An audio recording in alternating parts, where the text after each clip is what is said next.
What even happened in this episode?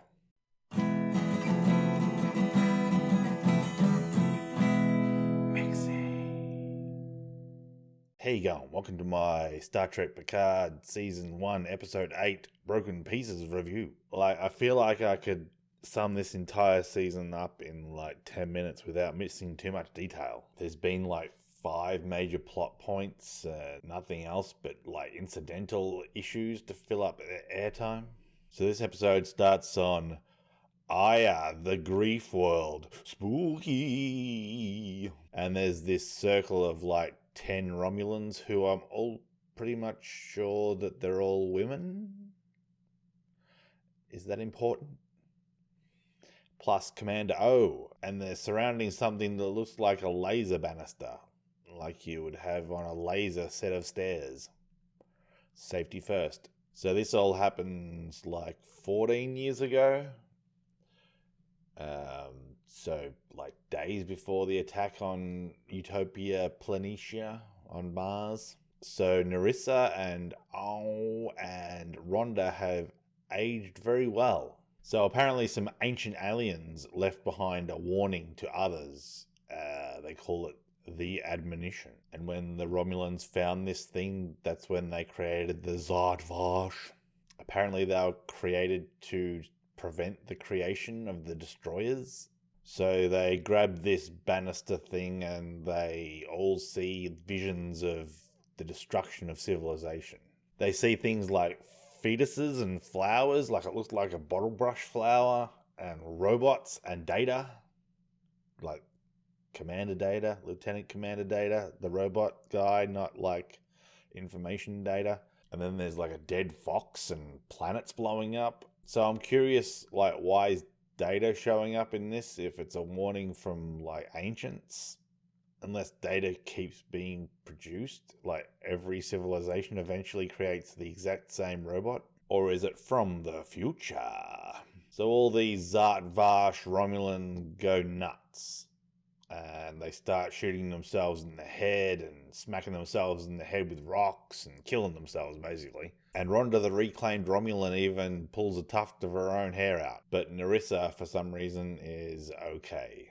So I guess that makes her the leader of the Zard Vash. And then Owl says that they have to stop them on Mars. But she doesn't actually say that they're going to attack Mars. She just says they're going to stop them on Mars. So is she talking about stopping the synths on Mars, or is she talking about actually attacking Mars? Or does this mean that they're trying to stop the humans on Mars? Are the humans the destroyers and the synths are just their tools or something? Dunno. And apparently Rhonda is Narissa's auntie. I mean, sure, why not? I mean, if it's worked for Star Wars to have everyone related to everyone else, then we may as well continue it in Star Trek. So on the Borg cube, Elnor is still hiding and waiting for 7 of 9 to answer the Fenris Ranger beacon that he set off. And then a door opens and some Romulans come in, they flashbang Elnor. But of course, he doesn't need his eyes to see, he's a trained warrior. But he gets his butt handed to him and he takes a couple of shots to the face with elbows and fists and stuff, and it doesn't really seem to rock him that much. But the Romulans overpower him and they put him in handcuffs, and just then 7 of 9 comes in. What are the odds? Good timing, 7 of 9. And then 7 of 9 asks Elnor, where's Hugh? So did 7 of 9 know Hugh, or did she just know of him? Because apparently she gave Hugh a Fenris Ranger's SOS beacon as well. That's the one that Elnor found under the desk, not the one that she gave to Picard.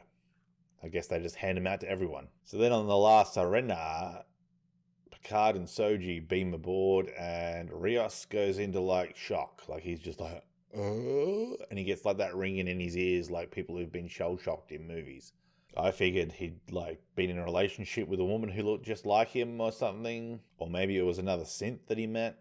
I don't know. I mean, they said that the synths were made in pairs, but they never said how many pairs. So Picard tells Rios that he wants a secure connection to Starfleet, and that he wants to head to the nearest starbase, which is Deep Space 12.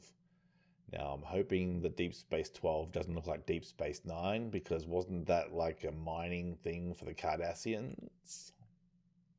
Hopefully it just looks like a spear with some rings around it or something, like a typical space station. And Rios is like, well, after I take you to DS-12, that's it, I'm done. No further. So then Raffi comes over to Soji and starts blabbing about how Picard's already brought one homicidal maniac aboard the ship.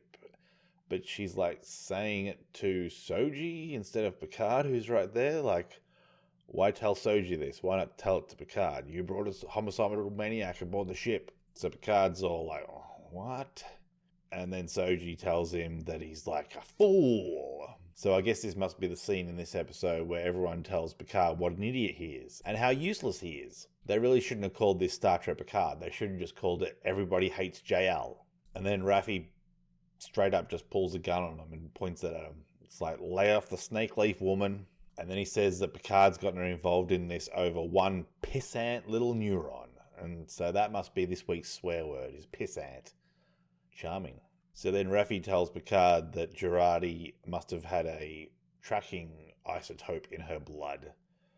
So I guess it was the Flintstones chewable morphine that she got from Commander O.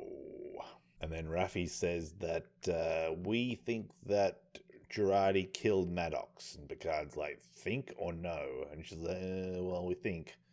Picard's like, yeah, I knew it. So based on the fact that as soon as Jurati injected herself, they lost Narek, that's how they've associated her with him. And the emergency medical hologram says that basically Jurati killed Maddox. Like, she turned off the life support and she turned off the EMH.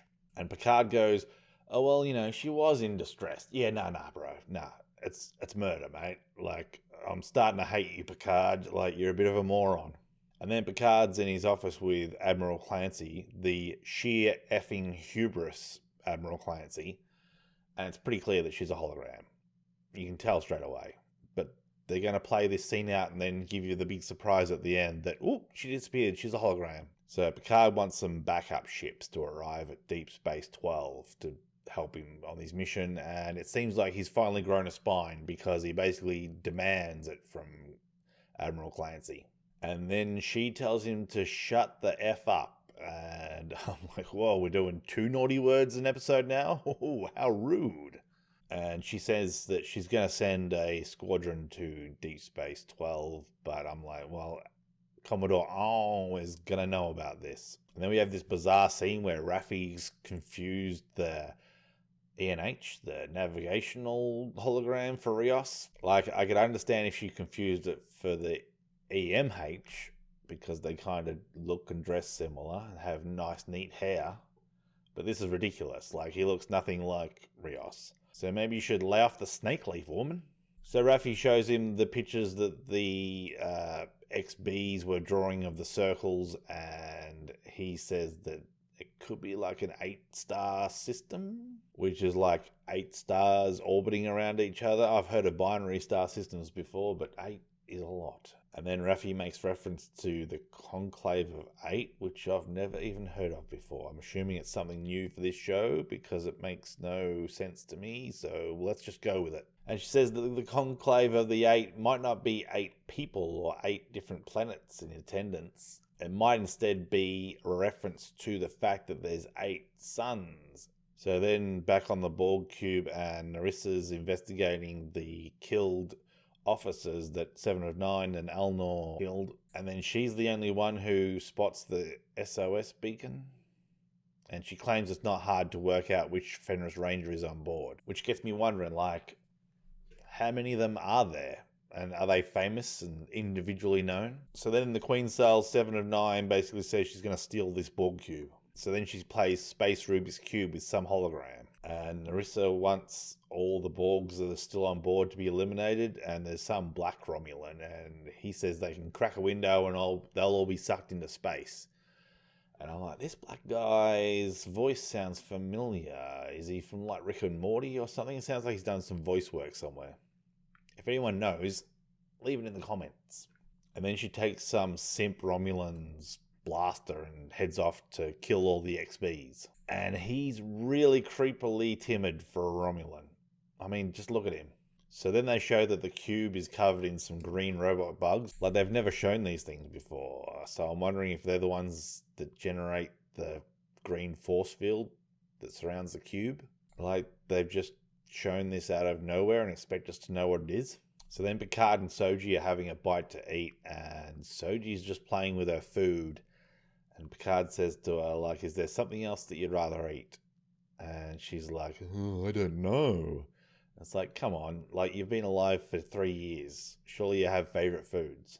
And then Picard makes some statement about how Data couldn't process or display emotions very well. And he's like, well, you know, neither could I. So, and then out of nowhere, Soji tells Picard that Data loved him. Like, does she have access to his memories or something? Is that what's going on? Or is she just trying to be sympathetic? And the last Sirena also has an engineering hologram, the EEH, and he has the worst Scottish accent. So Raffi asks the engineering hologram, what are the odds of an 8-star system forming? And he says it's basically 0. So then they decide that, well, someone must have made it. Someone very powerful must have created this 8-star system. But why? And the EEH says it's probably to show off. And then Raffi's like, oh, maybe it's to leave a message, or maybe even a warning. But I think it might just be so they can get a killer tan. And then Rios has locked himself in his room and he's sulking. And he has some pretty miserable books. The Stranger, Death in the Afternoon, The Concept of Dread. Sound like some real rib ticklers. So he's gotten drunk and he's going through a trunk he owns with his Starfleet stuff in it. And he was previously posted on a ship called the Ibn Majid, or Majid. Apparently Ahmed Ibn Majid was a cartographer and navigator in the 1400 in what is now the United Arab Emirates. So that's a little bit of a tidbit for you. So Rios has a couple of trinkets in there, like a picture of him and his old captain and a drawing of him and Soji. Weird. So back on the Borg cube, and 7 of 9 sees that there's deactivated Borgs on some display. And Elnor says to her, you should wake them up. And she's like, no, they'll be useless without the voice of the collective. And that gets me thinking, Locutus. Picard was Locutus of Borg. Locutus means the voice of the Borg. And 7 of 9 says that she might be able to control these Borgs by herself, but that would mean that she'll basically be enslaving them. And Elnor says, well, you know, you can release them after you're done. And she's like, well, if I connect to them, I might not want to release them. And then Raffi has a meeting with the 5 holograms on the last Sirena, and they're all missing bits of memory. So it seems like Rios has deleted parts that he doesn't want to remember. And during this scene, there is the worst cheesy beep, boop, beep, beep, boop, boop, boop, boop music. It's so distracting. It's like something out of bloody Home Alone. And did the ENH say Hippocratic coding rather than Hippocratic coding? Like based on the Hippocratic Oath? So it seems that Rios was discharged due to some type of a breakdown, and something happened on this Ibn Majid ship that he's trying to repress. And then there's a scene with Picard talking to Girardi, and he seems pretty gung-ho about her turning herself in. Like he really wants her to be punished now, and he demands that she turn herself in at Deep Space 12. And Girardi tells Picard what O showed her with a mind meld, and she says that if they continue creating synthetic life, then there'll be hell on Earth. So that explains why she killed Maddox. And there's some technological threshold that if they reach the... And there's talk of some technological threshold that if they reach, the robots will turn on them or something. And the threshold is the coming of Saint Geneb, or the Destroyer, or Soji. So then Soji and Girardi are having a conversation, and Girardi is going wild over Soji drinking when she's thirsty. I think at this point they probably could have used a refresher about like how Girardi's a robotics expert who's dreamed of one day seeing a fully functioning synthetic human, because otherwise like in this scene, she just seems like a lunatic. So Rios and his captain are sent to rescue a ship with 2 people on it, and one of those people is an exact copy of Soji, and then the captain just shoots them. And then Soji asks Girardi, like, do you consider me to be a person? And Girardi's like, and I'm like, why can't you just say that no, she's not a person? She's a machine made to look like a person and function like a person. She's probably just trying to be polite. So Rios's captain was apparently told by Starfleet security to kill the passengers on this rescue ship. I wonder if that was by... Oh, it probably was. And if he refused, then he was told that his ship would be destroyed and all lives would be lost. So does that mean that they were going to be destroyed by the people who they rescued, or were they going to be destroyed by Starfleet? Who knows? And then because he felt guilty about it, the captain killed himself, and Rios apparently covered it up. He just said he killed himself for no reason, rather than he killed himself because he killed 2 innocent people. So back on the Borg cube, and Elnor is recognizing that the Borg life signs are disappearing. So 7 of 9 decides that she's going to join with the Borg collective, and she fiddles with some stuff, and 3 tentacles come down attached to her spine, and these are the worst effects seen in this series, maybe with the exception of Dahj's Supergirl routine from episode 1, where she jumped like 50 feet up some stairs. And then 7 of 9's eyes go dark and she says, "We are Borg." And it's just super poxy. I cringe. I cringe just thinking about it. So Narissa orders the cube to be opened and the Borg gets sucked out, and 7 of 9 lunges at the camera and screams, "No!" And it's just about as good as Darth Vader's "No" from episode 3. And then on La Sirena, Soji brings Girardi into the room with everyone else, and Girardi says to them that she's done murdering people. Oh, you, always murdering. Come here, you little scamp.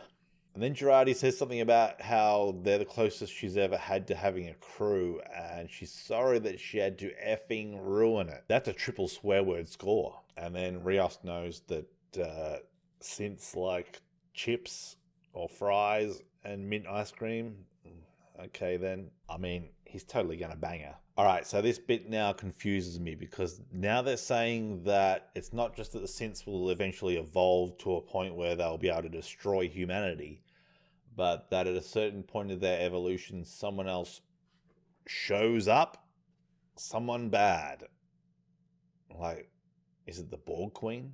So Soji just commandeers the last Sirena and uses her knowledge of Borg transwarp tunneling to get them to her planet in 9 hours. And she says she doesn't know how she knows how to do that. Like, that's just repeated in this show so much. Oh, we need someone to be able to do something. Oh, Soji knows how to do it. Oh, wow, how do you know that? I don't know how I know that. Great. So she's basically locked Rios out of control of his own ship somehow. Like, she wasn't alone for more than like 20 seconds. And then Rios sings a nursery rhyme to his ship to override the lockout. And he says his mother taught him that. Like, was she a mermaid or something? Is that a reference to singing the sirens, singing to lure people? And then Picard sits in the captain's chair and it looks like he's about to do something interesting. But then he decides he's too dumb and too old to do anything. So he makes way for Rios. And then Soji guilts Rios into doing what she wants by saying, "I'd do it for Jana's sake. If I was him, I'd be like, don't you say her name." So now the Romulan fleet has the coordinates to the synth home world. How did they get them? Did they calculate them, or did they overhear them from someone? Or did they intercept them being punched into the console on the La Sirena? So then Borg start attacking Narissa, but of course she gets beamed out just in the nick of time. Oh man, how many times do things happen on this show just in the nick of time? And then like 30 Romulan ships warp away, and they look exactly like the ones that attacked Mars. Now, no one said that it was Romulan ships that attacked Mars. Is that part of the cover-up? And then Elnor turns to 7 of 9 and says, "Are you going to assimilate me?" And she says something about Annika still has work to do. Now, Annika, I think, is 7 of 9's original name back when she was a human child. But if she's part of the Borg collective, or she's created her own collective now, would they use their own individual names? And then she disconnects from the Gigabyte mainframe. And then Picard and Rios have a bit of a heart-to-heart. And of course, Picard knew someone who knew Rios' old captain. They can't just be separate individual people. No, they have to all be connected. And when they arrive at Soji's planet, the compass that she was given by Riker's child starts working magically. So either this is just some ridiculous coincidence, or Captain Crunch, or whatever his name was, that lived on Infinity Lakes on Riker's planet, was he a synth? Or was he a synth? Or was he a synth? Or was he a synth? Or was he a synth? Or was he a synth sympathizer? Or was he a synth sympathizer? And then a stealth ship appears out of the void behind them. And it's like, is that Narek? I don't know. Possibly. Why did he appear out of the walls? I don't know. Was he following them all along, even though they said they'd lost him? Alright, so I'm giving this episode a 5 out of 10. Very average.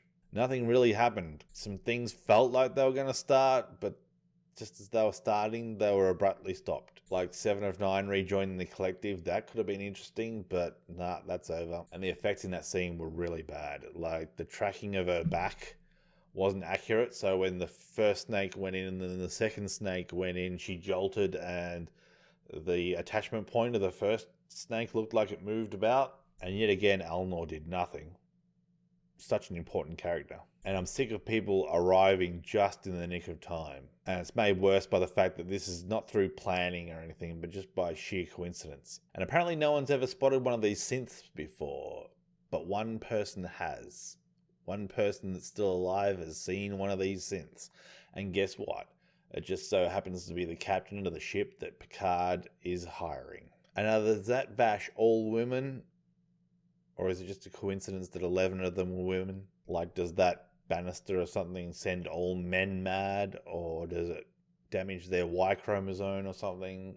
And does this exclude Narek from being an actual Zat Vash operative? Or is he just a pleb? Like, this show's just so full of exposition and coincidences. I just can't take it seriously. And there's 2 episodes left, and I feel like nothing's happened yet. So I really hope you enjoyed this review more than I enjoyed that episode, because it was pretty boring. You know that you should have liked. You know that you should have commented. You know that you should have subscribed.